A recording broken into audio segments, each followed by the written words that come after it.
journey, though.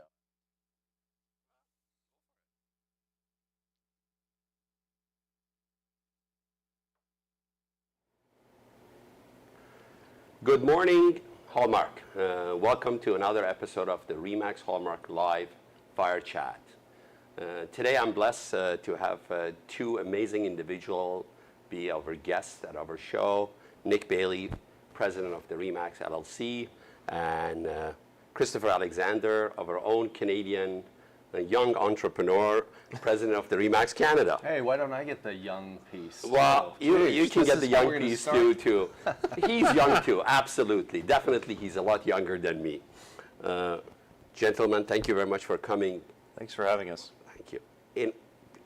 I think better than me that basically describe your journey with the Remax, maybe each of you just share with us in brief, how did you start it, what happened, and what are you going to do in the future? Go ahead, Nick. You want me to start? Yeah. Good. Hello, Remax Hallmark. Thanks for having me. It's great to be here. My journey's been an interesting one. Mine started when I was young in high school. I was 17 years old. I had an opportunity. I bought 2 commercial retail properties in the community where I lived. One was to house a business that I was running since I was about 15. Another was leased to a restaurant. And I then graduated high school, bought my first house when I was 18, right before I went to college, university, I guess I should say, being in Canada. And no, we do have college too. Yeah, okay. Yeah, good. So either I'm good. And that was kind of my first forte into real estate, and I didn't even realize it. So while I was attending college, I got licensed when I was 21, and I've been licensed ever since, 28 years. And that journey was I was obviously a real estate agent for a number of years. I opened an office with a partner, so got the brokerage experience. And then I relocated back to Denver, Colorado, where I'd grown up as a kid, and went to work for Remax headquarters when I was 26 years old. Wow. I was a franchise consultant, and through that 11 and a half years, became regional director and vice president within about 2 years, and I ran different regions across the U.S.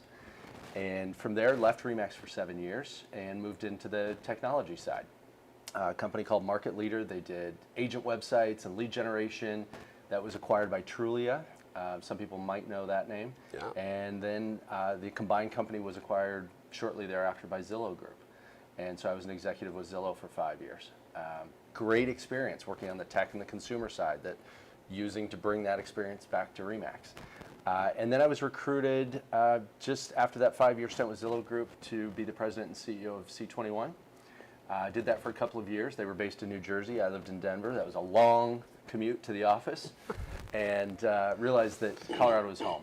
And my wife and I started dating when we were in 8th grade, so we've been together a long time and have 2 boys, and just Colorado was home for us. And so anyway, decided that we were going to stay in Colorado. I was going to do something different, and the phone rang, and Dave Liniger said, would you consider coming back and leading this brand? And that's going to be 4 years here pretty quick.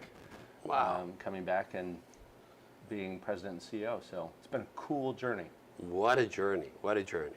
Chris, I guess born and raised and surrounded by the entrepreneur and realtors. Yeah, He was born with the real estate license.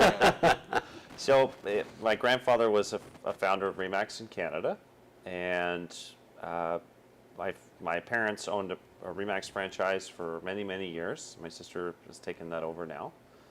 But I got my official start in real estate, got my license at the end of college, university. So January 2010, I got my license, started selling, and about 4 years in, there was an opportunity to come to Remax Ontario Atlantic to sell franchises.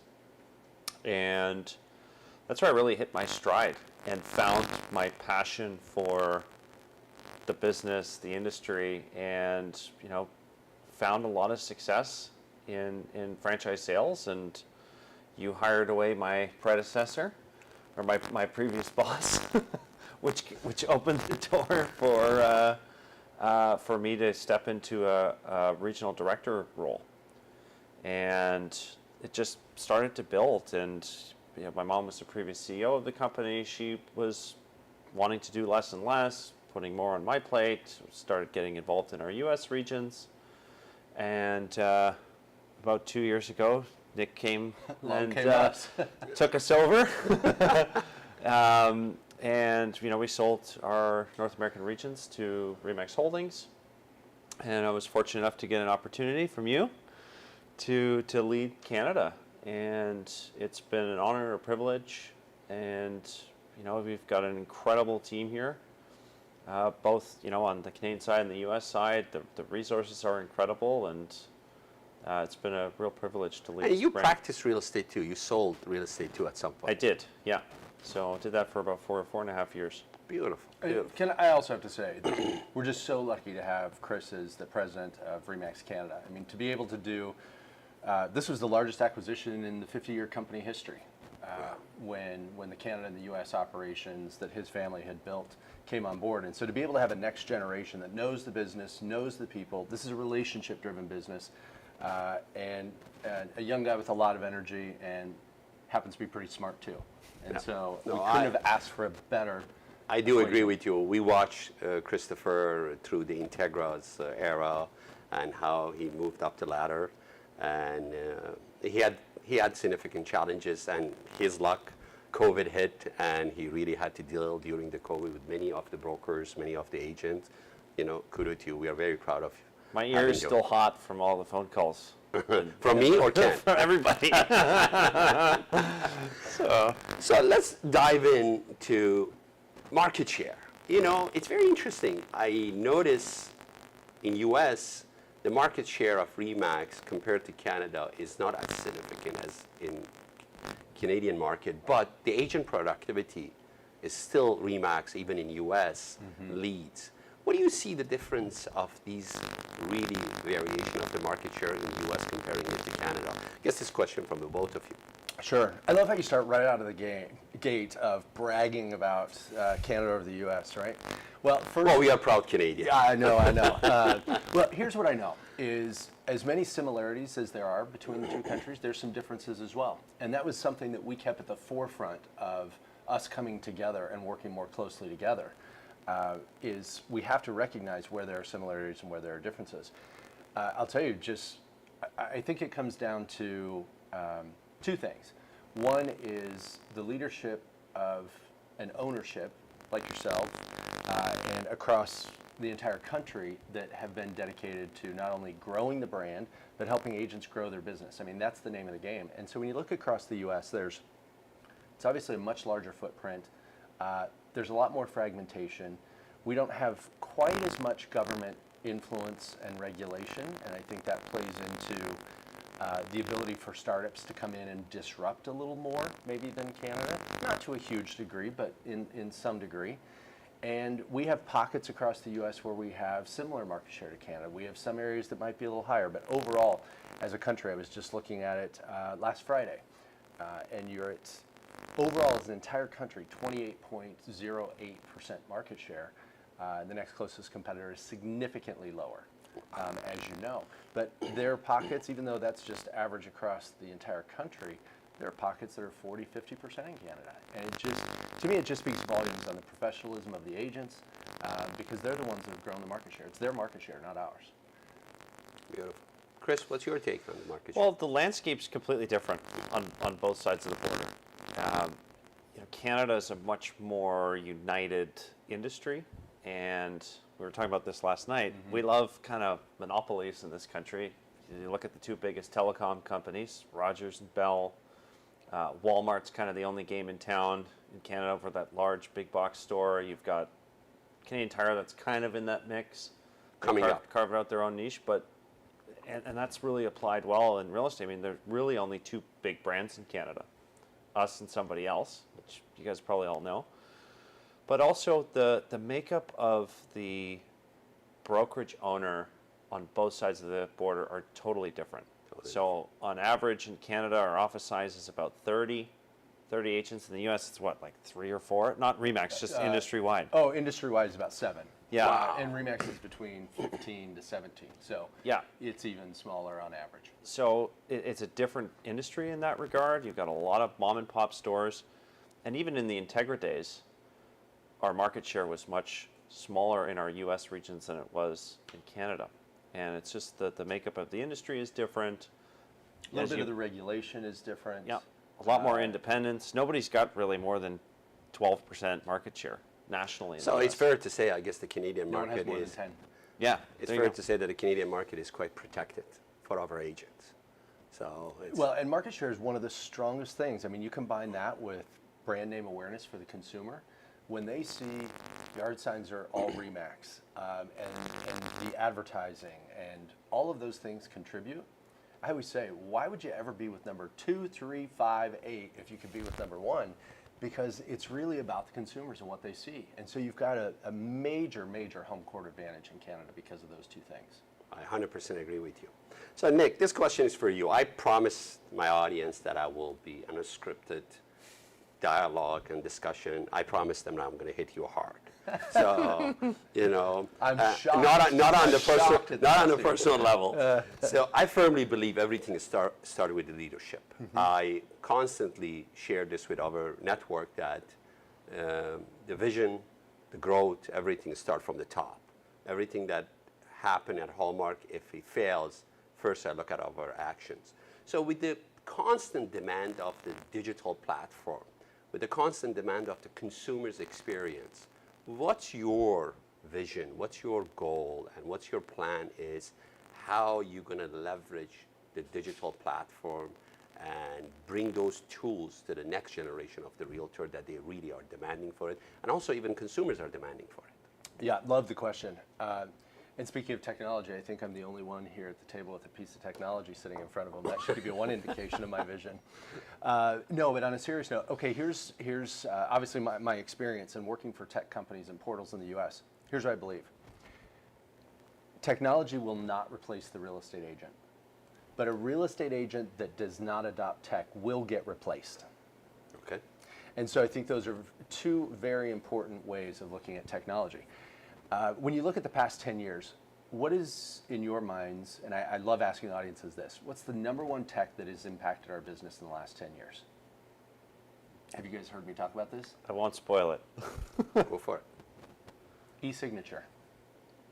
Not sexy, right? No. But if you think about it, it has changed the consumer experience for positive reasons, and it's made an agent way more efficient. You don't have to drive 30 minutes to your listing to get a price change signed. And so when I look at those type of things, it didn't replace the job of the agent. It gave the consumer a better experience, but it made the agent more efficient. And so I think when we look at technology as a whole, there's a lot of distraction. And I call it tech is either a toy or truly a tool. I remember the first time at Christmas, I got an iPad, I opened it, the very first generation, and I was like, oh, this is great. It was an adult toy. It really did not help my efficiency. You could not click in and display a PowerPoint from it. I had to travel with my laptop, so all of a sudden I had just a bigger screen from my mobile device. And so that's an example of, is it a distraction, is it a toy, or is it a tool? And so as I think about tech, because I happen to love technology personally, I'm like the household tech support. My friends always say, here, will you fix my phone? And so I have this little secret behind the scenes technology position, but I'm always looking ahead to say, what should we focus on that's going to help the agent grow their business or help them interface with their buyer or seller or get more buyers or sellers and not waste their time? Because I think that there's a lot of great technology to leverage out there. I think there's a lot that people can waste their money on. And I want to make sure that as we introduce, for example, MaxTech that came out and just launched starting in December here in Canada, we're looking ahead at where AI is going to impact that, artificial intelligence. I said at R4 this year from the main stage. There's going to be a lot of discussion, there's going to be a lot of hate, there's going to be a lot of fear, but it's here to stay. And in reality, if you look back at technology, there haven't been big impacts every year. There's been a big technology impact about once every 20 years, and I think it's going to go to about once every 15. Look at how long these things have been in our hands. It's probably the last huge technology. All the stuff in between is little stuff. And now AI, I think, is going to be the big one now for the next 15 years. And so that's just how the lens that I look through it in helping create the vision and continued growth of Remax is make sure we're focused on the right things that help an agent not waste their time. Beautiful. So this brings us to disruption. So we had the sort of the label of being the biggest disruptor when Remax started. Mm-hmm. You know, started from US with 100% commission, the RAP program then came to Canada, with the dedication of the Walter, and rest in peace, Frank. They really grew the market share here in Canada. And with their vision also, the European market share, suddenly the Remax in the last, probably I would say since early 90s, became the biggest disruptor. But now we have noticed in the last 10 years, other disruptor. Profit sharing, recruiting bonuses, no burden fees on the agents. And it seems there is a confusion out there that the Remax is no longer has the tagline of being the disruptor. Is that true that we are not a disruptor anymore? Are we stale? Or is it, what can we distinguish for our audience? Who is really a true disruptor? Is it the shiny object that shows up right now on the other side of the equation, and then after a couple of years they disappear? Or no, is it still Remax wants to be the disruptor, and what's your vision, both of you, to continuously stay to be a disruptor in the market? Well, I have to ask, are they really disruptors, these new models? I mean, residual income has been around since Exit Realty, and fun fact, Steve Morris was partners with my mom at Remax Professionals in the 80s. What we did was we changed an entire industry and how agents were compensated, how the brokers were compensated. That was a literal disruption. I think what the new models are doing is just offering a solution to the hard reality of you've got to work really hard to have success in this business. You've got to be consistent and all those things. And I'm not trying to knock those models. They're going to have their place in the market. But if you look throughout our history, and being in the position we've been in Canada, especially #1 market share since 1987, there's always somebody trying to take that away from us. And we've held and sustained. We've had good years, we've had challenging years. We've held that position because we're innovating, we're adapting, we're looking to the future, we're making sure our salespeople have all of the necessary tools and services to be able to provide the best possible experience they can for their customers. And we've always believed in that, and we're going to continue to deliver on those. Beautiful. Your take. Yeah, I will tell you, there is not enough profit share, downline, or whatever to make you long-term successful in this business. There's just not. And I look at, even outside of real estate, there are companies that, they refer to them as pyramid schemes, and anyone that participated in those probably has a case of glass cleaner sitting in their garage, right, left over. This business, if you're going to be a successful agent, it's about selling a lot of houses. And I always find it really interesting. I ask people, I think back to when I was 21, or when you got your license, when you got into the business, why'd you go and get a real estate license? It wasn't, I want to go get my license so that I can ride the coattails of somebody else and hopefully get a piece of what they have worked hard for. You went and got your real estate license because you wanted to help buyers and sellers make the dream of home ownership come true. At least that's why I wanted to get mine. I didn't want to be excommunicated from my family. Fair enough. Good choice. You're a wise man. I wanted to have unlimited opportunities. There you go. There's no ceiling. And so it kind of saddens me in the industry that I see people get distracted by something short term when actually building a long-term career in this business is about helping a lot of buyers and sellers. And I think that's where we're a bigger disruptor today, 50 years later, than we were when we started. Sure, our maximum commission model that put us on the map, that was the only thing we had. We had no brand, we had no network, we had no scale, no referrals, no tech. I mean, that's all we had. And so, yeah, was it monumental to change this industry forever? Absolutely. But when you have all the things that we take for granted now in this brand, which is #1 market share, highest productivity, no one sells more real estate than Remax, some of the best tech tools, scale, referrals, network that is sharing, that to me is what people should be worried about disruption. Because as the market leader, when you're number 3 or 4, you only have a couple people pulling at your ankles to tear you down. Right. When you become #1, everyone every day is trying to take us down. And that's something when people say, Nick, what's your vision for the future of Remax? One most important part of it is it took a lot of years to earn #1 market share, #1 brand name awareness, all these things that really help drive business to the agents. It's much harder to keep them than it is to get it. So true. And so we have to protect those, and we work every single day to make sure that everyone's trying to pull at our ankles to pull us down, and we have to protect those things that we've earned and that the agents have earned the right to have. Well, you mentioned distraction. To me, that's the biggest disruption we faced, especially in the last 5 years, because this fake image of success that has been promoted incredibly well to our detriment has distracted a lot of agents. And I think Nick said it quite well, you know, the social media, also what is real, what is not real, really. What we see out there, and a lot of people sadly pay attention to not the real things, what's happening. I think on a personal level. Well, and let me say that there's room for everyone in this industry. Absolutely. And we're not for everyone. No. You know, I'd love to say, I was speaking a couple weeks ago in an area and their board of realtors had around 10,000 people. And I said, you know, in their board, there are a lot of companies out there that all 10,000 qualify to work at certain brands and brokerages. Only about 2,000 of those 10,000 qualify to work at Remax. And so we have to remember, we're not for everyone, and that's okay. We're not here to be all things to every single person in the industry. That's why I think there's room for everybody. I think the biggest disruption also that we are still, I firmly believe that we are continuing to doing it, it's our commitment to the ad fund. Really, a lot of people don't pay attention. Look at all the other brands. Which brands you see out there that has this massive budget, which really helping the consumers to recognize us, acknowledge us, and then the agent productivity is put really on the plateau and making sure that everybody just realize that the balloon is the most recognized brand to go out there. I mean, Remax for the last 50 years hasn't deviated from getting away from that ad fund. It's actually that ad fund has increased substantially every year, and it's really helping us to really hold that market share, as you put it, and it's going to be very difficult for any brand to really come and grab that. That's, I personally feel that. Especially in Canada, where you got 80% of markets franchised. So it's very difficult for new models to come in and have success. I mean, there are so many of them that have tried.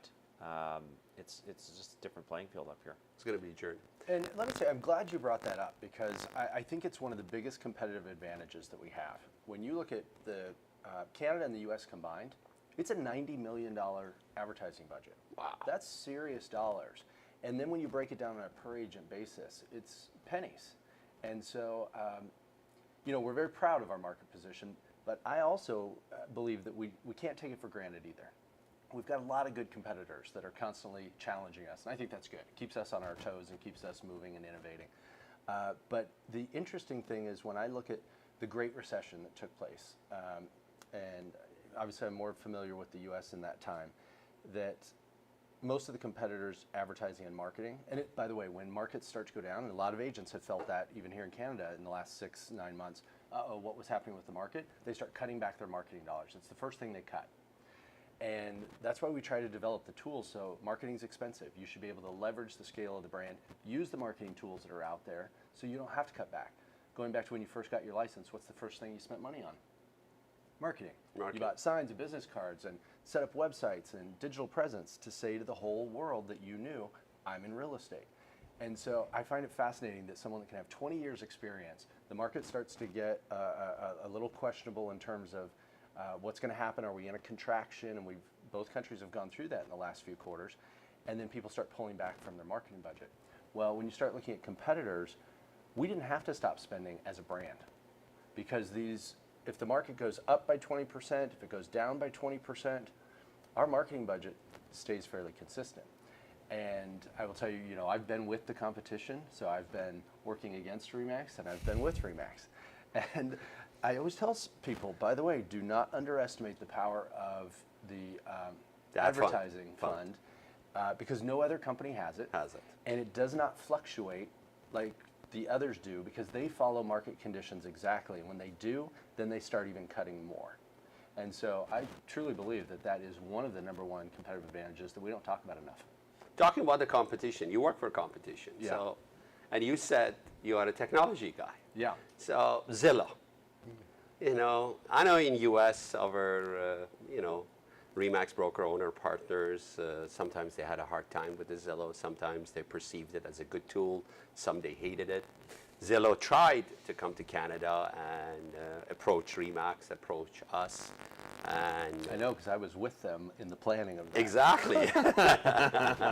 And so you were there, you saw them, you know the under the hood, and they tried to become the full-fledged brand of the real estate. Share with us the insight. Yeah. Why they failed? Okay, so let's go back to, let me start with why they're successful. Here's the toughest thing that we balance in this industry when it comes to tech and portals and Zillow. The consumer was their North Star, period, the end. They didn't care about agents, didn't care about brokers when they first got started. It was really, let's provide an online experience that's good for the consumer. Well, then they decide we're going to sell leads to the agents. Agents are saying, well, we hate that there are 3 agents that can possibly get a lead off of my listing. You know, it's my listing, it should be my lead. And so that's where the rift came in. And they didn't like the Zestimate. Like, Zillow's never been in their house, I'm better at the value. And so the industry was fighting against them just because of those 2 things. And it was mainly the Zestimate when it all started. Right. What they didn't realize is who cares about that? And that's where the industry went wrong in the US. They were so fixated on the Zestimate that it's not accurate, it's an algorithm. I, as an agent, am better at pricing your home. When it had nothing to do with the Zestimate. What the Zestimate was providing is buyers and sellers wanted to see that number, whether it was right or wrong.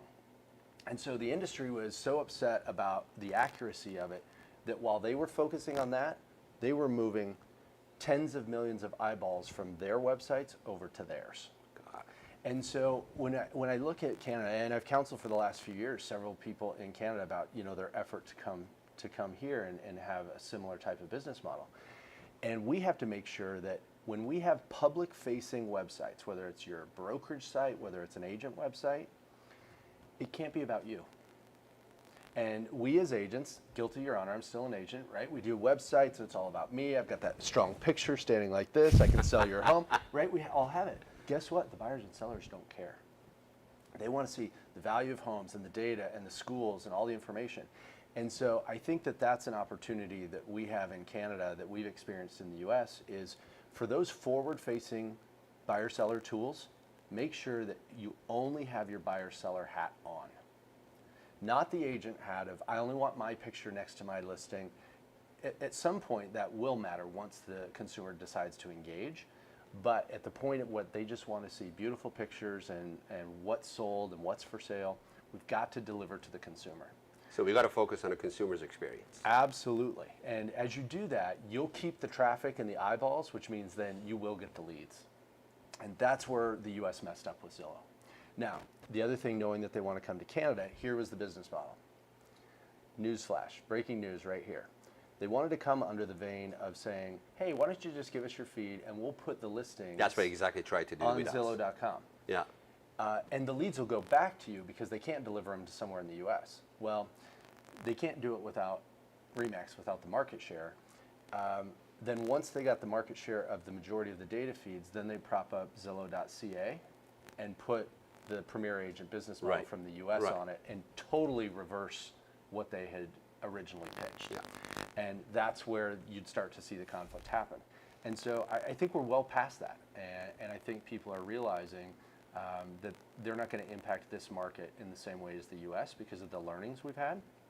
But I still believe that whether you're looking at your own websites, whether anyone has impact on Realtor.ca, all of those things, we've got to take the mentality of that's a consumer-facing website, and agents, the things that you want to see about yourself on those sites, you need to get past.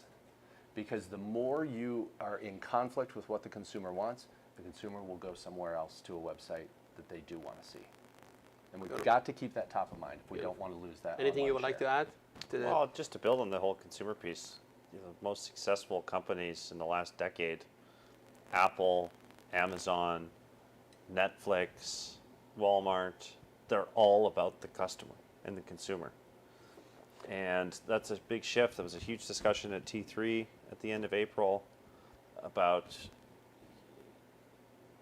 consumers going to win every single time, and they've been proving it, especially in the last decade, and that's what we all collectively should focus on. I firmly also believe the same thing, because if you look at also the younger generation, because they are the future stakeholder of our industry, from agent and consumers, they are so focused on that experience. Mm-hmm. You know, every time I go out with my kids, the first thing, where are we going? If we're going to this restaurant, the first thing they're looking at the reviews. They're looking at that experience to just share. They want to see, okay, should we go this place or not that place? And I think that's a game change for a lot of our realtor, that they put that ego on the side. It's not about me. It's about that journey. Easier said than done, though. It's very Change I have is a always question. difficult. I have a question for you. Has Zillow been a conversation? Well, I'm glad that you brought that point. You know, when Zillow approached us, I noticed when I was in discussion with them, they wanted the feed. And I said, okay, what is the benefit for Hallmark agent? That was my focus, purely. I said, I need to understand that my data is driven to your site. What is the guarantee that you can give that will be the promise and assurance for my agent? And they couldn't. They couldn't. I read the whole plan. What was the whole thing? Population of the data into their system, created traffic, and then the premium agent, and then you are out of the control of that. And I said, absolutely not. And that premium also didn't sit well with me for our company, because I wanted our agent automatically become that premium. It's our listing. Why somebody else who pays $6.99 a month or $2.99 a month become a premium? No, the feed is our asset. It's our gold mine. I'm not giving it up to anybody else. That's our philosophy, and we won't do it. So, Remax, public company. You did all the decision with Walter, with Frank, with Mom. It was easy. And you, at some point, with Dave, and we just got an announcement yesterday that Gail is retired. What a tremendous journey for Gail. An amazing woman. Always was a pleasure for me to talk to her. The tenacity that she really presented during the last 40 years is unbelievable. But both of you, I'm sure you have, from different level, from a different level, maybe frustration with Nick you have, but Nick has a frustration with the board. How do you see this change, public company? You both have great ideas. How do you deal with those frustration with the public company situation on a daily basis? What is holding you back? Is there anything holding you back? That's a good question. Yeah, the reality is when you're a public company, there's just a lot more that you have to do to run the business, and it can be exhausting at times.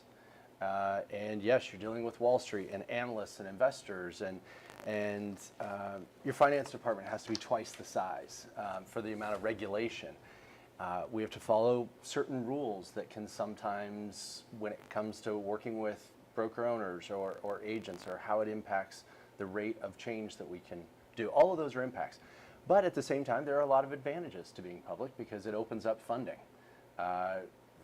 Enables us to do the acquisition and bring Integra within the fold. And so there are pros and cons to both.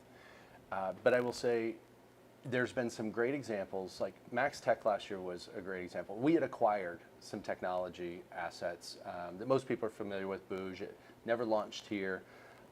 But we realized we made those acquisitions, and there was reason. I give you all that history, why the industry was going to acquire all these companies, competitors did it. Running your own software completely start to finish in-house is hard. It's wildly expensive, and it's very tough to stay on top of it. You know, the only thing moving faster than changes in the market in real estate is tech. And so we just looked at it, and I took over in April last year as CEO, and I just said, we're not going to win with this. And so it was 97 days, start to finish, from the first demo, and luckily having a tech background, it didn't take us long, 97 days until we announced it. The whole thing put together, that we were going to sunset the technology that we bought, and we were going to reintroduce a world-class partner to provide the best-in-class tools and services under the Remax name. And so you can still move fast as a public company. You just have to get the board and the shareholders moving along with you. So it's just a bigger audience. But it doesn't change the fact that we're an entrepreneurial company, that Dave and Gail built this on being quick, move fast, be bold, and make big moves. And we're not going to stop doing that. It just means I have to work a few more hours and stay up a few more nights, but that's fine. But that's just one recent example. But we can keep moving, and even though we're in a public environment. Great. And Chris? Well, you have to What think. are your frustrations with I think that was your question. Is he giving you all the, what do you need? Nick's been awesome. Anytime I need him, he's there, and he has the support. He trusts that we know what we're doing, and I appreciate that. Yeah. Well, I'll give you an analogy in a second, but from my perspective, and was very fascinating coming from a privately held family business into a public organization, there's so much more to consider when you're making a decision, because especially as an officer, you're legally bound to kind of protect the shareholders. It's probably an easy way to put it. So you have to think of a lot more. But the best analogy I can give you is a privately held company is like a speedboat, where public companies are like cruise ships or mega yachts. Turning a speedboat is very simple, but on a big ship, you know, there's a lot to consider. But as Nick mentioned, it opens up so many doors and other avenues to, you know, be able to make innovations and come up with new services and things like that that you might not be able to have access to as a private company. You could, it'd be very, very expensive. And also too, I mean, having those checks and balances are, you know, it can be frustrating with an entrepreneurial spirit and mindset, but at the same time, it's great because it kind of keeps you in check from, you know, did you consider this avenue? Did you consider that avenue? Well, no, I didn't, because all I want to do is go. So there's pros and cons for sure. So it's basically both what I'm hearing. You're saying you have a much more sort of a bulletproof strategy because now you got that big team behind you, analyze everything before. It may be frustrating to get to the decision fast the way you want it, but now you got a team that basically help you hopefully to achieve the goal better. And I like his boating analogy, and Yeah. here's my answer for it. Just put speedboat motors on the cruise ship. Seriously, I believe, you ask any employee at the company, they know, I'm always saying move fast, move fast. Let's make a decision, let's move fast on this. And it just takes a lot more to do it. You briefly talk about Bouge. You know, 5-6 years ago, everybody went on a podium. We're gonna be a technology company. We remember one of the famous quotes by the competition. Pretty much everybody failed. So let's be candid. Bouge, Remax, we failed too, which is, I firmly believe that it's a trial that we have to do. What was the learning lesson for both of you from the failure of the Bouge strategy? Don't let your ego get in the way when something doesn't work. And I had firsthand experience. What started this kind of trend in the industry, it all started when Trulia bought Market Leader for $344 million. And the industry went, oh my gosh, the portals are buying a CRM website company, we better buy them too. You watched Realogy, which is the holdings company for Century 21, Coldwell Banker, Better Homes and Gardens, all those brands. They went out and bought Zap for $161 million. Well, remember, I was at that company with the competition. It wasn't working for them either. But what I got to witness is there were a couple of big egos that were involved in the purchase decision of that years before, that even though it wasn't working, they weren't willing to put their ego aside and say, let's change strategy. And so I consider it very fortunate. And maybe that's the number one reason why I was there, is to learn that, to bring it back to Remax, to say, we found ourselves in a similar situation saying, these were great intentions and the dream of it was reality. To execute it though, wildly, wildly expensive, and we just couldn't get it there fast enough. And so we had a choice. Do we just keep plugging along and, or do we just say, this isn't working, let's do something else? And that's what we did. And not ashamed to say, yeah, didn't work. Now what do we do? And that's how I think everyone should operate their business. Look in it with a lens of what's working and what's not. And even if you said, yep, we're going to do this, if it's not driving your results, I just look and say, we owe it to the agents. We owe it to the agents and the brokers that you need best-in-class tools and services. And I'm not going to let any of our egos get in the way of providing that. So shifting to the best-in-class tools and services, KV Core. So big announcement, launch in Canada. We implemented. So how do you see the KV Cores going? How do you see the feedback from the agent from both sides of the border? Well, I'll start by saying this was the biggest undertaking ever for us as far as the amount of agents to onboard and the speed at which we wanted to complete the project. And, you know, out of the gate, I know we wanted perfect. That was our goal. Out of the gate, though, it was clear, like, it's new technology. We were just talking before we came on camera how much agents love change, hate change. and it was going to be an adjustment. I think we're, for the most part now in Canada, we are through a lot of the challenges. I understand you guys are having great success with it in Ottawa. Heard, what did you get, like 95 plus deals? 200, as of yesterday, 234 transactions. Yeah, just from running. That you can tie directly. Yeah. Yeah. That's incredible. And so, it's a process with any new technology rollout. There's implementation, there's onboarding, there's, oh my God, I don't know how to use this thing. So it's broken, but a lot of education. There's more spending the time getting to use the product. And now this stability phase is what we're in, and we're starting to see some really great big wins out of it. Well, I think really, I'm glad that we are leveraging the network and the brand, partnering with the people who are truly proven system in the technology. And why Ottawa? So a lot of people ask us why Ottawa has that success rate. To be honest with you, Toronto has the same success rate, but Ottawa, the realtor, are communicating through the system, through the Max Center, and reporting back, receive the lead, engage with the lead, and complete the lead. So I think it's a three-way parties that they should work collectively together, brand, broker owner, and agent, so to make sure that we get the proper feedback with the KV Core. But I think it's one of the best decisions that the Remax, in my opinion, did, and we should continue making those additional decisions and leveraging with the other platforms. We will, and let me mention that coming up here in July, we will start the launch of Listing Machine and Design Center, which is that fourth component of the platform. And that will be a beta period for both some offices in the US and Canada, with a go live for the entire network in August. So we'll have a big upgrade just to that one piece of it. And Listing Machine and Design Center is all about marketing for the agent. And going back to, I firmly believe that marketing is one of the most important things we do as agents. And to be able to have a platform that is completely all customized with Remax materials to help you advertise yourself and your listings.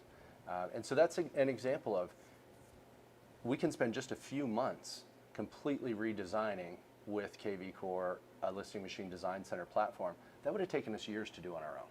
And so that's an example, and plus it's at scale. There are so many stories. I just had an email come in, true story, last week from a team leader, and said, I just want to thank you so much for bringing MaxTech to us. You're saving my team $24,000 a year, because that's what they were spending on the platform prior to. So to be able to bring a platform, that's where scale and having this many agents, every agent that we add makes it better for the agents that are here, because we can offer a platform that usually agents or teams spend thousands of dollars, and they get it at no additional charge, free. And all of our competitors that use the same platform, everything's an upsell. Everything. Except for the base CRM. So that scale is... We got the full package. Yeah. And we'll continue to iterate on it. We've got a couple of things planned for later this year and early next year to make sure that we keep innovating on that platform. Beautiful. You may not know Nick, but this is a question for you, Chris. So we have a constant sort of a feedback. Oh, Steve, can I interrupt? Sure. Here's the one thing that has been our toughest deal with the launch of MaxTech, was the inbound to customer support. We knew, because we wanted to launch all of Canada. We were supposed to launch in the US in March. We moved it up to January 6th. Who does that? Who launches an entire country on a platform 2 months early? And so the customer support teams were overwhelmed, because we were launching all of the US and Canada almost within a 3-month period of time. That's the number one feedback that I'm getting. That's the number one complaint, and we're watching it every week, the number of tickets, and in the last month it started to come down again, and that will continue to get better. So if agents have had frustration, that's probably where it is. The system is really stable. Bug count is very, very low. It's an awesome, awesome system. So be patient. But we recognize that for some, the support wasn't in an hour, it was a day or 4. And that just wasn't acceptable to us. Glad to hear that you actually mentioning it and you're acknowledging it. We'll make it better. So, your biggest frustration, or biggest probably feedback from the agent about app, Remax app, how Sigma. It's and I know I want to share this with the audience, because I know behind the scene you're fighting. I really like you to share with the audience what you have envisioned and what are your plan. Maybe perhaps even, I'm sure you discuss it with Nick. A lot of our agents, they would love to have a Remax app. We are in a technology platform that basically, an era that basically we need an app. Well, they want the sales history and Yes, and neighborhood data on our Remax.ca. Right. We roll the tape back 10 years. We looked at launching Remax.ca as an app. Yeah. We decided that's another thing you have to download. It's better to just be able to go to the website. What I'll say is there's a discrepancy between what members want from their board. This is mainly a Toronto issue because other boards in Canada, the Nova Scotia Association of Realtors just announced yesterday they're going to be providing sales history to Realtor.ca. Vancouver, Edmonton is thinking about it, same with Calgary. But the Toronto Regional Real Estate Board has been very staunch in their belief that unless you're a brokerage, you are not entitled to have this data.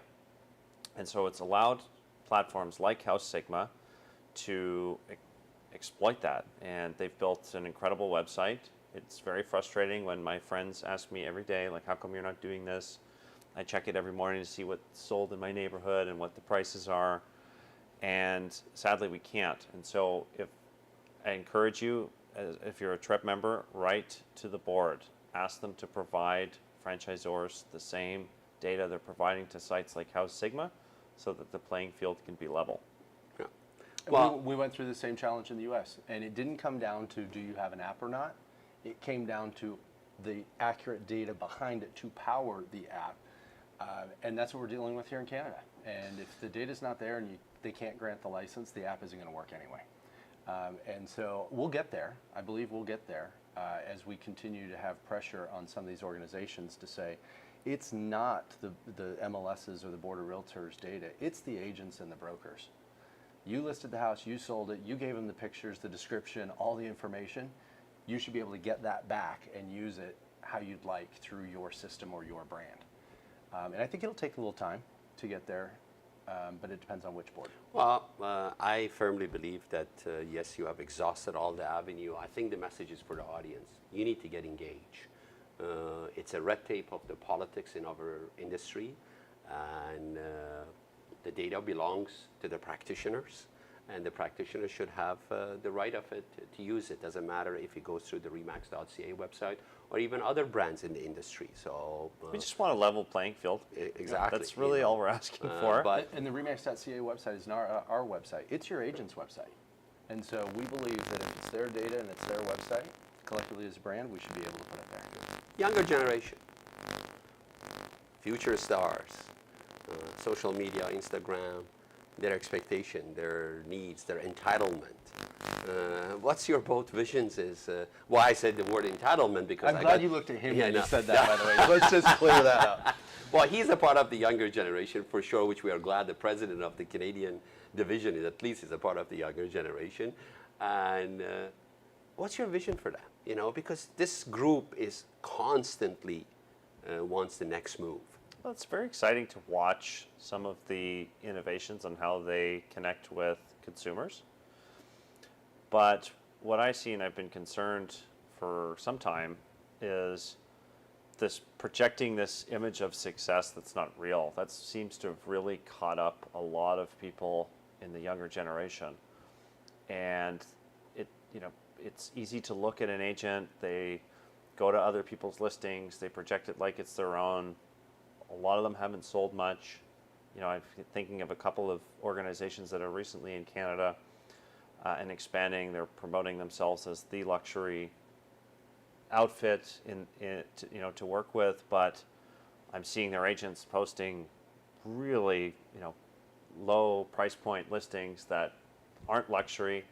And so I think it's really important to if you're a younger agent, newer to the business, focus on fundamentals. If you want to have a long-lasting, sustainable business in this industry, business fundamentals, talking to people, building a sphere of influence, consistent prospecting, if you're advertising, being consistent in whatever that means it is, if it's social media, if it's print, if it's online, but all those fundamentals of our business are really the most important thing to focus on. And don't worry about the flash. That can end you up in the hole, like Louis Vuitton and some of the stuff I see agents buy this day, I'm just like, oh my goodness. Try not to get caught up in that because that can get you in a hole really quickly. How was you just came back from Montreal, the network for the younger leaders and within the Remax network. How was that? What was the feedback there? Fantastic. To be surrounded by 80 of our biggest up-and-coming stars was incredible.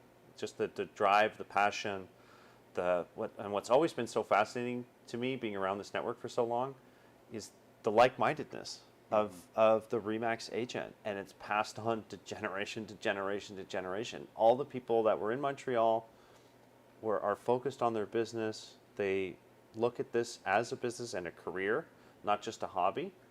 And that was inspiring to see that they're all really dialed in and want to make this a career. Nick, your advice for? Yeah, so I think, one, millennials, actually, when you look at the demographics of each generation, they're utilizing a real estate agent more than anyone else. And so when we see about tech and social and young people aren't going to use a real estate agent, actually the data shows us quite the opposite. Here's what I look at it as. So they focus on credibility and a brand recognition. Trust. That's trust. And I mean, here we're sitting as Remax being voted by consumers the #1 most trusted real estate agent in Canada and the US. That's phenomenal. And it's the #1 reason that people choose an agent. Do I trust them? And so that speaks volumes for, I think, the quality of the agent. Here's how I look at social media. A lot of it's nonsense, a lot of it's crazy, but I also think back to when I first started really selling real estate when I was 21. It's all about engaging with your sphere to figure out who is possibly going to need or want to buy and sell real estate. And so we've got the ability to engage with our sphere and even build our sphere in seconds. I think 25 years ago, how did we do it? We sent magnets, to stick on the refrigerator. Now they're stainless steel; they don't stick. But we sent gifts, and all of those things are still important. But when you look at the marketing, pens and umbrellas and letter openers, all of those were designed just to keep my name and the fact that I'm in real estate in front of you.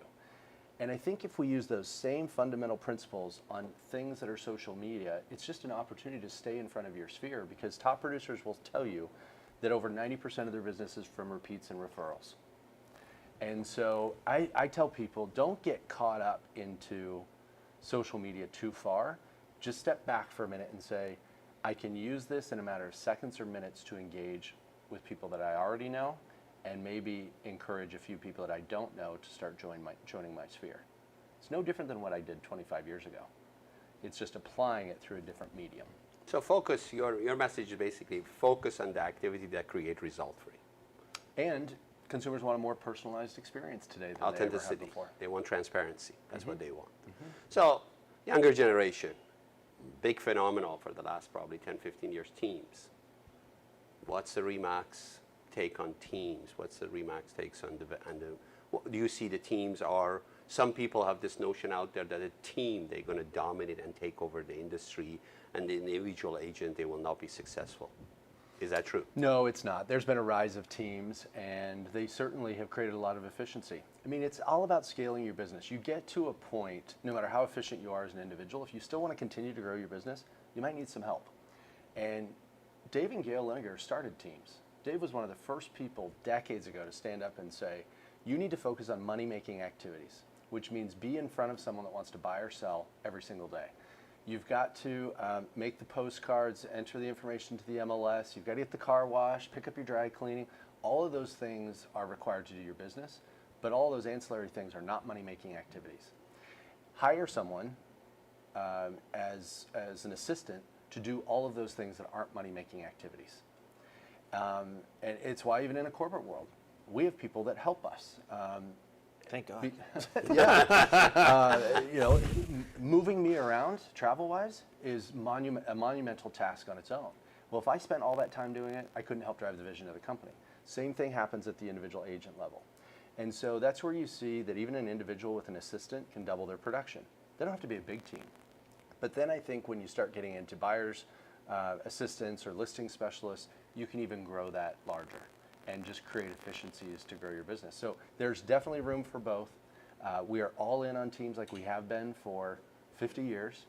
and we just have to evolve with them. Part of it, MaxTech, the team software. We've never had a team tool for agents with CRM and websites and how all that world communicates together. We've never had that tool before. And so that was something that was pretty important to us as we launched MaxTech, to have a team component, whether you're a team of 2 or a team of 50. Your vision. Well, teams are amazing, and so are individual agents. And there are a lot of individual agents that produce astronomical numbers, and they leverage the different services that their brokerages offer to provide that great experience. I think what I've noticed, though, in the last maybe 2 years or so is I've seen a lot of teams really balloon their size, and I don't know how profitable they are, really, because there is a point of just bloat, and much like a brokerage. And so as long as those teams are hiring productive people and staying accountable to making sure they're productive, and if they're not, then they probably should find another place to work. I think that's really important, because I've seen a lot of teams grow, even in our own organization, and a lot of them aren't selling a lot of homes, a lot of the team members. And I think that's a challenge. I guess it goes back to the Nick comment, ego. Ego. There is a law of diminishing returns, and we follow it with teams, that all of a sudden your income as a team leader goes here, and then you add 5 more people and your team got larger, but your personal income went down. And so you've got to be careful. And so I agree with Chris on that point. Watch on the size of your team and make sure that you're growing everything together. You're growing your revenue, your total sales, and your own personal income.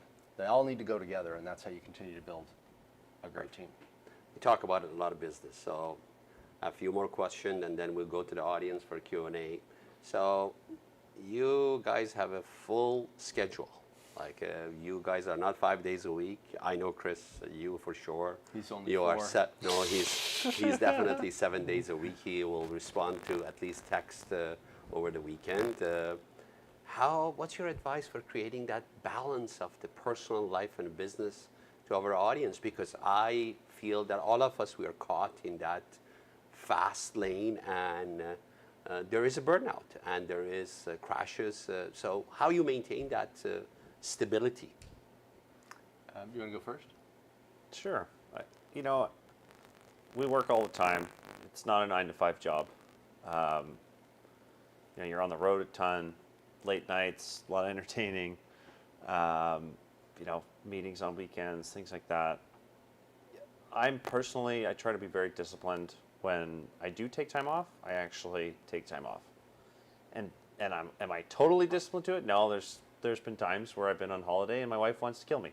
But there are certain times of the year where I won't pick up my phone, I won't respond to anybody. And you taught me this too. Discipline. Well, it's true. It's like if there's a fire and your team can't handle it, you got to look at your team and make sure that they have the skills and knowledge to be able to handle situations in your absence. Otherwise, you got to upgrade. You? Yeah. First What of all, was your best advice for him? You taught it. not to respond if he's on holiday. Just somebody will take care of it. In most circumstances. He was just recently gone, like a week ago. We communicated, I think, 3 or 4 little exchanges over one subject. But other than that, my advice was stop responding to me. And so I get asked this all the time, with the size and scale of Remax, 145,000 agents spread over 110 countries, like how does one person with all of this? 2 things. One, I use my calendar like it's absolutely the most important thing to me. And I block the time, whether it's for me or for family time. And I do not apologize for trying to move things. Those are blocked. And I've never missed one of my boys' baseball games or a band concert. I will change a flight and fly home early and not apologize for it. Because we're not doing brain surgery here. Now, I'm very passionate about this business and I love what we do to help consumers. Like it's cool. But to wait sometimes and how you juggle things, sometimes I think we're afraid to say no to things and be very steadfast in making sure you spend time on why we work, which is to provide for our families and ourselves. And so take time for yourself. The other thing I do, I delete my inbox when it gets too full. This will scare everybody to death. You will have physical shaking the first time you do it. But some of you go in and you look at your email inbox and it's just overwhelming. Start at the top one, Control Shift the bottom, and just delete the whole thing. Anything important will come back up within 24 hours, and it's probably only 4 things. And so if I'm traveling for 3 or 4 days and I look at my inbox when I get home, I just delete it. Just move it all over. Because I look at the time that people spend cleaning up email. I was telling this story on stage just about 3 weeks ago, and someone came up to me afterwards and they said, I'm going to try it. By the way, if you want training wheels, put a folder, put the date on it. So put June 1st, 2023, and if you don't want to delete it, just put everything in there. So if you need to go back, that's your training wheels. And all of a sudden when your inbox says nothing, it's like an inspiring moment. Fresh start. Oh my gosh, you feel so much better. This person walked up and said, oh my gosh, I spent 4 hours on the flight, I spent 2 hours on my layover, and I got it all cleaned up. And I said, what did you really accomplish? Not much of anything. You should have deleted it and watched the Masters at the airport. I mean, and so those are the type of things that I don't get caught up into. I really focus on the big things. And all the rest of those little things Doesn't matter. doesn't matter anymore. Beautiful, beautiful. So I'm sure both of you, during the course of your journey, you failed. And how do you recover from that? Our industry is very emotional sometimes, I feel, basis. And then when we failed, we get stuck. We get stuck in the mud and we can't get out and just basically said, okay, let's move forward. How do you, you were at Century 21, Zillow, Remax, agent, franchise development. How did you get out of that mindset and focus more forward? I'll give you an example. One of my biggest fears in working for someone else, because I grew up in an entrepreneurial household, and was to be laid off or fired. Because I thought, no matter how tough the economy gets or things, they always keep the good people that are willing to work hard. I was fired once in my life. I went through a layoff, and it was like, oh my gosh, my biggest fear, my biggest failure just came true. Went home, and my son at the time was probably 7. And he's like, Dad, it's okay. You love Chipotle. You can work there. I don't think he really understood the income difference, but it was cute. And I realized then the next day, I got up and realized that my only job was to find a new job. And I got up and I got dressed. I dressed up and went to my home office, and I spent 6 to 7 hours for the next couple of weeks. And I was back on a leadership team in a role within 6 weeks. And so, is it easy? No. But I think I've always just had I can't change 30 seconds ago, let alone 30 days ago or 3 years ago. Love it. And so I Fast is fast. just retool and let's go. I mean, you learn from it, sure, that's fine. It sounds pretty cliche, but it's like our speaker at R4, John Dornbos. He was talking, which he was amazing, by the way, I thought. But he was talking about even in a personal life when people get divorced and you see the two after it happens, and you see for 10 years one of them is still bitter and angry and they feel wronged and I was a victim, and they live in that filth. And then you see the other person, which has just moved on and they're enjoying their lives and they're happier than they've ever been. The same event happened to both people, but the outcome was vastly different. And so you either reset your mindset or you get someone to help you reset your mindset. Forget about the past, go future, reset your mindset. What about you, Chris? Well, I echo all of that, and you get used to it early. Throughout your life, it's not just in business. You try stuff and it doesn't work out. Whether it's sports, school, Anything. you name it. You fail and you get used to it, and don't sit in your own shit for too long, Love it. This is how Canadian we talk, okay? Yeah. I'm catching on. It's just like you got to find a way to have your pity party for 30 minutes max, and then just on to the next. Easier said than done, though. Yeah, you're right. Easier to say that, but it's just a mindset and attitude you have to develop. I don't believe anyone successful can look and say they haven't failed at a few things, because that's where the greatest learning comes. Yeah, absolutely. So last question, then we go to the audience, is market. So 2 different landscape. We Canadian, by the way, we bailed American multiple times, Remax at least, just for the record, and for the audience. I have to say it. That is I true. have to say it, Remax Integra You've did saved it. the U.S.'s bacon. Yeah. So how do you see, with the change of the market, suddenly from 2021, crazy madness peak, and then shifted last year due to the interest rate, inflation, variety of the reason. How is your market rebounding? Okay, there's one thing, and this applies for, this is where the Canada and US are exactly the same. Stop reading the headlines about inflation and the economy and up, down, and all that. Here's what I know in nearly 30 years being in this business. What has happened every single year? People buy and sell homes. The number may go up a little bit, it may come down a little bit.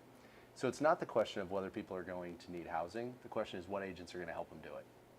And so do we have to hunt for the business now more than we did 2 years ago? Absolutely. Had a young man that I met a few weeks ago. He'd been licensed for 18 months, and he sold 12 transactions his first year in real estate. It was last year.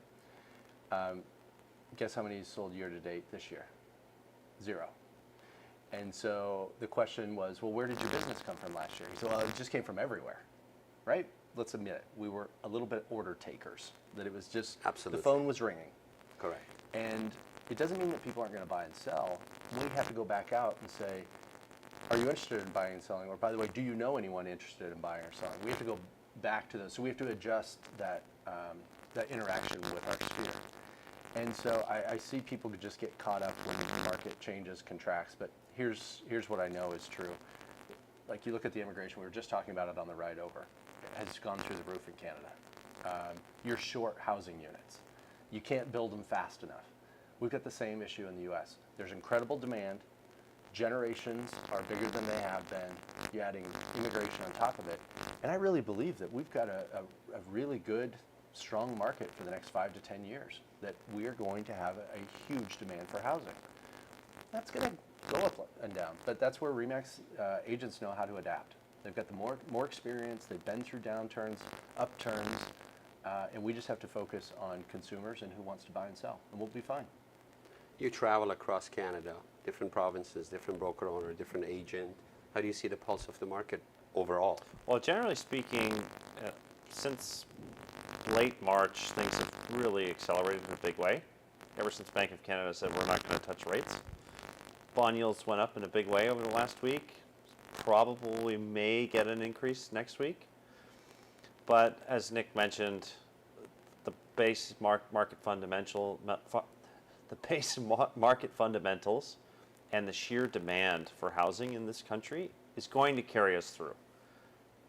Will the government intervene when things get too hot? They're going to have to from time to time because of that shortage. But I really believe Canadians' desire for home ownership and growing a portfolio of wealth that is big time dependent on real estate is going to carry us through any big fluctuations. I agree with that. By the way, congratulations on your regular episode that you really keep everybody informed about the market. Oh, thank you. That's what you're doing, I'm sure it will sit well with a lot of people that it comes from you because you are on a daily basis traveling and seeing a lot of those news come to your desk and you share it with everybody else. Well, the interesting thing is, well, first of all, thank you. I appreciate it. It's been a fun exercise doing those roundups. COVID kind of equalized everything in North America and in Europe. Markets were just hot for almost 2 full years. Now we're back to a normal, cyclical, typical real estate cycle. And we're starting to see different markets emerge that are performing better than others, instead of everything just being hot all the time or everything being down all the time. Right now Alberta's on fire, Newfoundland on fire. Wow. Saskatchewan, Manitoba's doing pretty well, all things considered. So the wealth is spreading across Canada. Yeah, and Ontario and British Columbia are really unaffordable, and Canadians are looking elsewhere to plant their roots and own real estate. And other provinces are benefiting, which is a good thing because there's so much pressure on Toronto and Vancouver and other great parts of this country that you can live in and have an incredible quality of life. And that's where I'm seeing this as a great thing for our country nationally, is to see all this interprovincial moving and other provinces starting to perform as well as Ontario and BC have over the last 15 years. And I think I echo your comment, Nick. I think this is the time that we really notice. We noticed it at Hallmark, that how the power of the Remax brand, the true professional full-time realtor, is now showing. It's not an order taking. It takes time, and they are demonstrating that. That's why this is, I keep saying it, I said it at R4, This is our market to win. And for every agent, this is your market to win. Take advantage of it right now.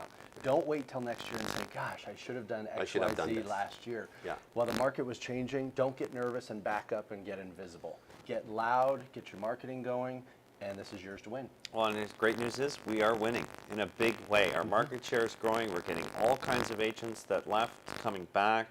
There's a newfound swagger in our organization, and it's really been inspiring to watch over the last year. Great, thank you.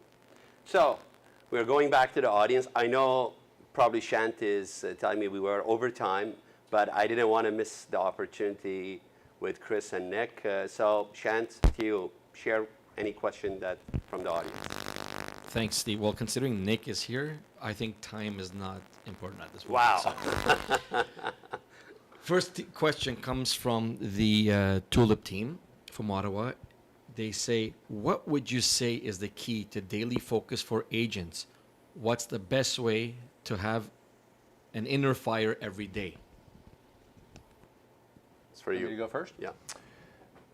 I'll take it right back to what I mentioned previously. Focus on money-making activities.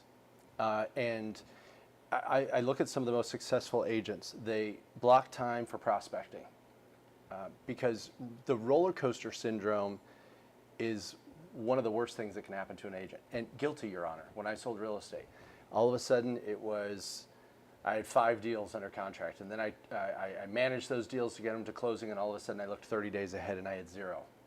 And so we have to remember that you're always prospecting. So make sure that whether you get up and it's an hour a day, 2 hours a day, you're always prospecting for the business that's going to be 60, 90, 120 days out, so that you don't have that 5 closings, 0 closings, 3 closings, and you'll end up building the business at a much better rate. But I think we've got to be disciplined with our time. I think what I love about this business is we solve problems. We're problem solvers. We don't sell houses. We sell the process of getting people in and out of houses. And if you're not disciplined with your time, you're just going to be chasing and you're going to be burned out. Discipline, prospecting. Next question comes from Eric Skoglund from Toronto. I think we can all agree that these downline pyramid brokerages don't have their agents' clients' best interest in mind. Do you think that informing the public of their business model would be a good way to combat these brokerages? Chris? No.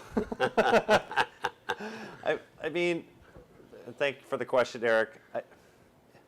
You don't want to knock your competitors. They are clearly in a different industry, in my opinion, my personal opinion. They're really focused on building the downline of their people. We're in the business of helping people buy and sell homes. And I don't think you want to get on a soapbox and discredit anybody. We talked about people having a place in the market. They're going to be there. But I think as long as we all focus on what we know is true to our core values, and that's providing an incredible experience for consumers, we're going to do just fine. I like to also add, perhaps we have to look at it, what is our roster, our network motivation? If the motivation is to build your personal growth, then you have to be with a different environment. If your motivation is you be with an entity that maybe you are in that sort of the segment in terms of the income projection, that's the environment for you. But it's a huge difference because when you are focusing on your personal growth, your rewards, your income could be 10x. When you are in that entity, there is a limitation. There's a cap attached to it. Well, I'll share a story from Montreal. Met a girl who was with one of those models. She had been with us for about 9 months. She'd done a lot of deals there. Asked her why she joined us. She said, well, when the market changed and we had to actually put conditions in offers and everything wasn't firm, I had nobody to rely on in my company. Like nobody had the experience, and I found myself calling all the Remax agents I had built relationships with, doing past deals, and I figured to myself, well, I'm calling them anyways.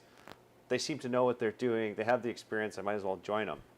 And I think that's where it just rings true. We focus on what we're really good at, double down on it, and we're going to do just fine. Next. I just wanted to say to our listeners that If you see that I'm skipping a question, it's because either Nick, Christopher, or Steve already answered those, so I won't be re-asking them again. Just letting you know. Next question comes from David Brown. What is your prediction for stock prices for EXP versus Remax when Wall Street holds the market more accountable to profit? Hey, Brownie. Miss you, buddy. They're hitting you hard. That's not. It's not orchestrated by me. Okay. Bring it. I have thick skin. You know that. I don't rattle easily. I have to give the disclaimer. I cannot forecast stock prices. Yes. But here's what I will tell you. When agents talk about stock, especially if that's like an offering or part of the downline, here's what I tell agents. Call your stockbroker and ask him if it's a good price, if it's a good stock to buy. Yeah. And I look at it and say, you should work with your investment banker to decide if you're going to get into the stock market. You should have a professional. If you don't know it yourself, work with a professional that does. That's, to me, where investing in the stock market should be.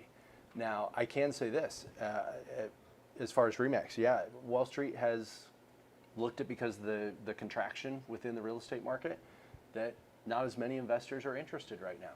They'll come back when the market stabilizes and rates are starting to stabilize more so across both countries, and we feel undervalued. That we are, and very proud of, it's public. We're a profitable company. You look at a lot of these other companies out there within the real estate space that are public, a lot of them have never been profitable and continue to lose tens, if not hundreds of millions of dollars. That is not us. We run a conservative business regardless of the market because we've been here 50 years, and if I have anything to do with it, we'll be here another 50. And we'll see if all those folks on the stock ticker are still here. I think you really eloquently put it in a great point here, because we've been here for 50 years. We've been tested by the market multiple times, multiple recession. Yes, our stock also, I'm not a biggest stock players, but contracted. But do a comparable of our contraction with the competition. You will see 300% contraction versus 20% contraction. So that's, I think, it's a very basic math that We're you still look at. growing in Canada. Here we go. So Yeah, that's really, and I come back to this. Are we in the stock business? Yes, our company is a public company. Our brand is associated with the public. And yes, rely on the stock market in terms of the funding for the future and everything. But I do believe also, what is our focus? Our focus is the building of our agent business. That should be our focus. That's right. And that's what we care. That's what I tell the analysts, I tell everyone, if we focus on what we're here to do, which I tell all the employees, I hear it all the time. When we wake up every day, every single employee at the company, we have two things that we think about. One, how do we help an agent get another buyer or seller? And two, how do we help our owners get another agent? Yeah. Because I believe we're on a race to 200,000 agents globally. And we can get there in the next 3 to 4 years. And if we just focus on those things, then the rest of the stock price, that all takes care of itself. We have to focus on the core of our business. Well, it's like prospecting as an agent. You focus on that, the rest will take care of The itself. rest will take care. Another question. Next question comes from Shannon Murray from Simcoe County. What strategies or practices have you found most effective in building a successful real estate business, and suggest for us to maintain a strong reputation in the industry? You want to go first on this one? The revenue producing activities every single day, and consistency. Your example of the peak and valley, you wrote 5 deals and then gone to closing, and then you had nothing. That is true in any sales business, especially in real estate, so consistency is key. And, trust really comes down to doing what you say you're going to do and delivering on the promise that you make to people, whether it's as a brand or as a consumer.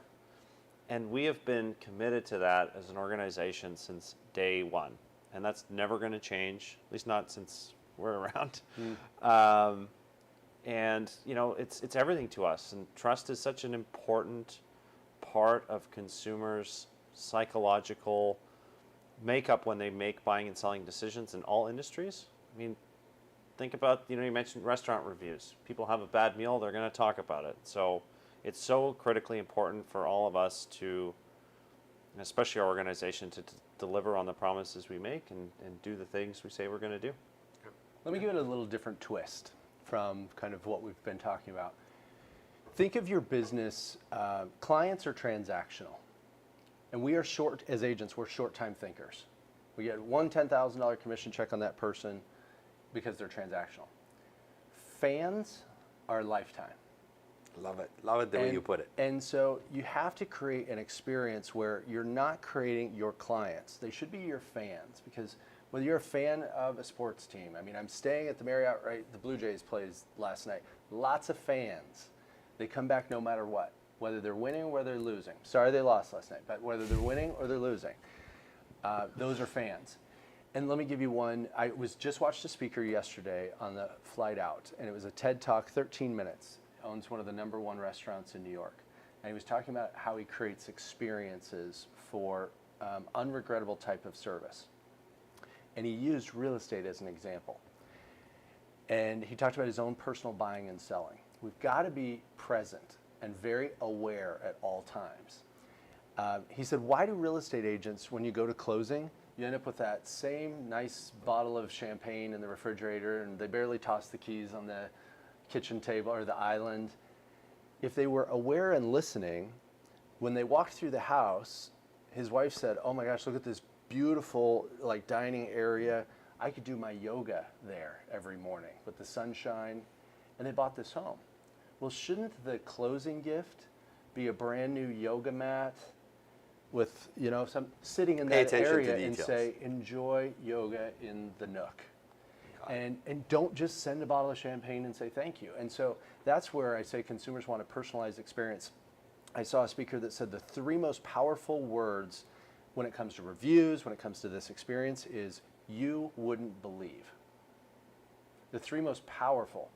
You wouldn't believe my agent had a yoga mat for me sitting in the nook where they overheard me saying, this is where I want to do my morning exercise. You wouldn't believe when I came to visit Remax Hallmark, they had breakfast for me. And so if you create those you wouldn't believe moments, then you're going to build fans. And all of a sudden your business is going to be unstoppable repeats and referrals instead of client-based transactional. Shannon, focus on the journey. That's the key, not the transaction. Focus on the journey. Next question comes from Ravi Singh. It's for the entire panel. What do you say to Remax agents that are competing with other Remax agents in their area and feel they need to build their personal brand and or veer away from Remax to differentiate? I go first. Yep. If you guys allow me. This is going to be a. This I is going to be. This I is going to feel be it it. coming. This is going to be. It's coming. So, Ravi, great question. I think for us in leadership, it's been the most frustrating process, and I'm sure for Nick and Chris too. Why we focus in marketing and advertising is not for the existing client. Existing clients, they love you. They come back to you because that journey, as you explained in a previous question, you already established that journey and relationship. They are your fan. What I really heard, and with the brand, I see other practitioners, they advertise more self-promotion, the ego realty, we talk about it, their own branding, versus you have to ask yourself 2 questions. I came up with these 2 questions recently, and I just shared them this morning with Nick. What's the #1 brand in Canada at the moment, we talk about Canada, that the consumers recognize and respect more than anything else? Undoubtedly is the balloon. So, simple question. You can't deny that. What's the #1 market share in this country in terms of real estate brand? It's Remax. So why would you create a brand within the brand and you're actually confusing the consumers? Think about it from that perspective, rather than you basically focus on these 2 questions, 2 sort of a leverage that you have, and then add your value proposition of the journey to it. So now you got a deadly combination. I'm a part of the big brand, big market share, and these are my customer service, and then the result will be unbelievable. That's my take. Well, I think I agree with you for sure. I think it's madness, but you don't have to look very far to see how powerful it can be. First of all, our top 5 agents, both individuals and teams in Canada, they leverage the brand every chance they get. So that's number one. Number two, you go outside of Southern Ontario, people are consistent in their signage. It's a Southern Ontario phenomenon, and that's not just for us, it's all brands. It's really a bizarre thing. I think a lot of it has to do with the size of the real estate boards and the agent count we have as an industry in the province. Quebec, I was just in Montreal Monday. Every Remax sign is consistent. It looks and feels overwhelming when you're there of who owns the market. And I think And what's the market share in Quebec? Goes to 50? close to 50. Say it's like 50%. Depending it's like on 40, Quebec's, Quebec 46, City is 48. 55, Montreal is 40. Wow. They understand that there's strength in numbers, and then look at the independents in the GTA. They get it. They're all consistent with their signs because they understand that there's strength in numbers and all boats rise together. And I just think you guys are missing a huge opportunity by not leveraging the most trusted and powerful brand in real estate. Do you have the same issue in U.S.? We do, and I'll tell kind of a Dave Liniger story because I love when he gets asked this question. And he said, for years, as the company was growing, people would say, "There's too many Remax agents in my market." And he said, "Should have been here when I was the only one." And tell me if it's harder now than it was, because we refer to it as premier market presence for every listing, for every sign, the market share, the brand awareness. That's actually all designed to drive business back to the agents, and it does. And a lot of agents have been there. They'll relate to this story.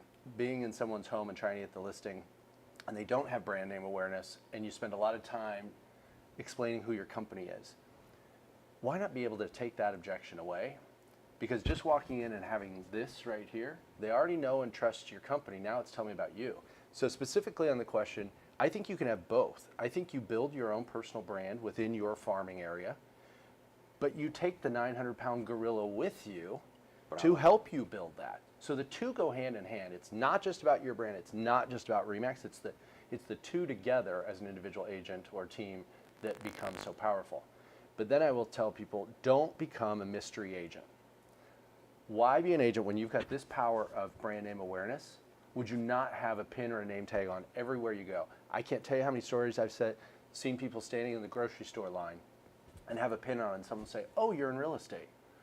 I mean, I take it off when I go on to the airplanes now or when I travel because everyone says, "Oh, you're in real estate." Well, I am, but not really. I can refer you to someone. But what else could you have a little 1-inch thing on your lapel that immediately says, "Are you in real estate?" Because we may want to buy or sell. That's so powerful. Yeah. We got time, fellas. I have 3 more questions. That's 3 more all. I'm gonna questions. cut up. Okay. One of them is actually, this is from Linda Miller, and I like it because it goes to exactly what you were saying right now, Nick. What happened to the rules relating to our brand, beginning with how to spell Remax? And I asked her to elaborate. She goes, "Sure." He goes, "Nobody monitors the brand anymore." So this is a scenario. We got probably tell you exactly what market. If you asked me that question and didn't tell me where in the U.S. and Canada that question came from, I could tell you right here. The brand standards have gotten away from the brand in a big way in this market, where I see signs that can't even tell that the agent's with Remax.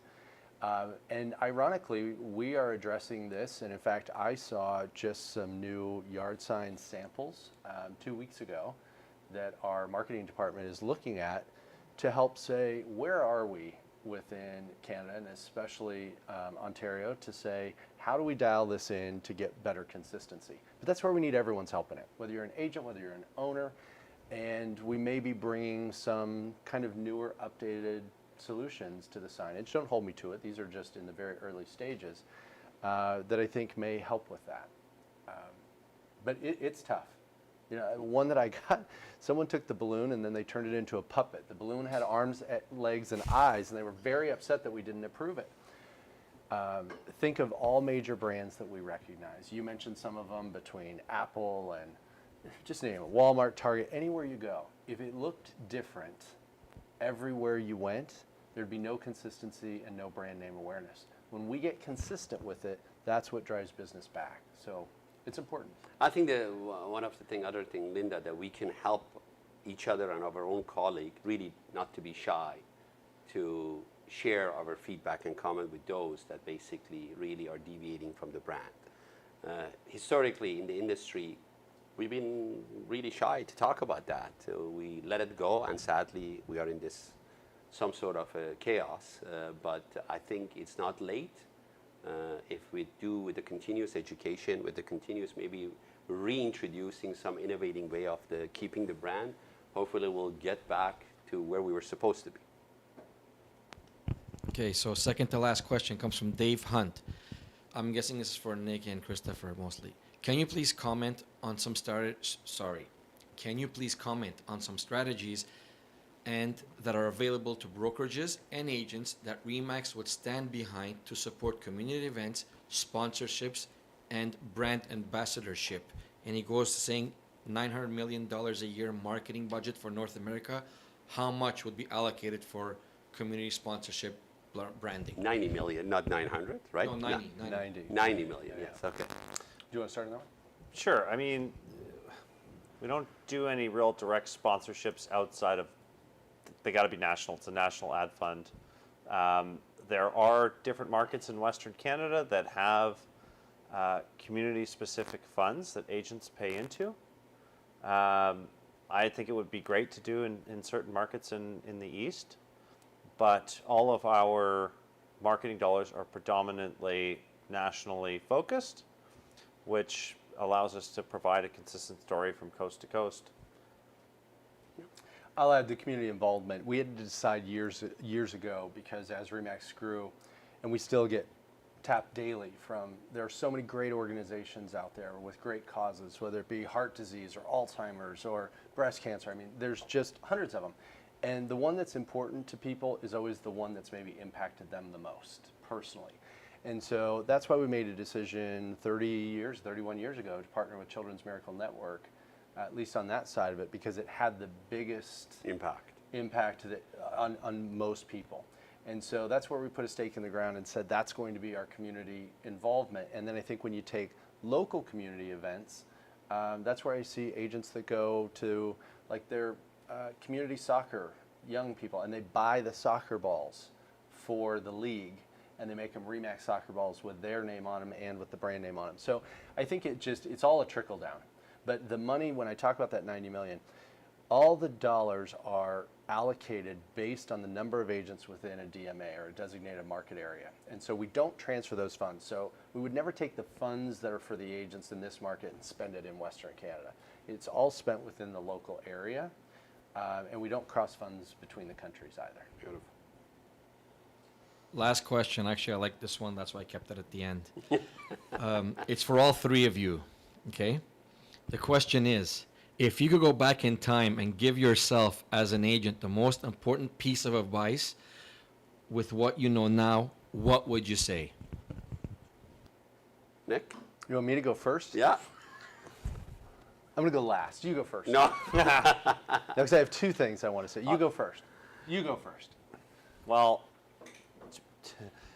I guess two things. One, start early. Whatever you're doing, if you have an idea you're thinking about and you think it's going to do well for your business, start that early. And two, really understand financial literacy as soon as you can. I just finished a great book, The Psychology of Money. I recommend every real estate person read that book. But those two things, start early and really understand financial literacy as soon as you can. For me, it's been a journey and it's been an evolution. So I would say I wish from the day one I was more focused on my mindset and my attitude rather than paying attention to side noise and try everything. So I would definitely recommend start with your mindset, because when you start with your mindset, your attitude, then you will develop consistency behavior, and then the result will come. So that's for me, the last 10 years has been complete transformation on that. Maybe I'd call it your maturity of your business entrepreneur attitude. It's easy to sit here and tell you, if I did that, I would be this. But I think we have to acknowledge we all need to go through this process. But one thing that right now does exist, which in my era didn't exist 27 years ago when I started, the amount of the wealth and knowledge available to tap in. So we had to try everything. But the attitude and the mindset, it's really pillar to really make a difference. Both good ones. I'm going to go real tactical. If I could have told my younger self what would I have done when I was selling real estate, I would have had more confidence about asking for the business. For example, when you're sitting at the closing table and someone says, you're the best agent in the world, to look over and say, Steve, thank you, you've been great to work with. By the way, my business is built on referral business. Is there anyone that you might know that's thinking about buying or selling? And every interaction you have, I used to go hang the area that I farmed, the door hangers for a complimentary market analysis, you know, before the Zestimate was available. And I'd have people call me and I would do it. Well, I forgot to ask, Mr. or Mrs. Seller, here's your CMA. Do you know anyone else that might want to know the valuation of their home? Every person that I'm spending my money-making activity time with, why did I not ask them if they knew someone else? Because the times that you did, they always say, oh yeah, well my brother-in-law is considering. It's amazing how many doors that opens for your sphere. Beautiful. Well, ladies and gentlemen, I think we are at the end of our episode, and thank you very much for tuning in. Thank you, Nick and Chris. As always, it's a pleasure of having you both here, and thank you for sharing your insight. Thank you, guys. Thank you. Glad to be here. Go Avs. Take Oh, was that not the right way to end? No.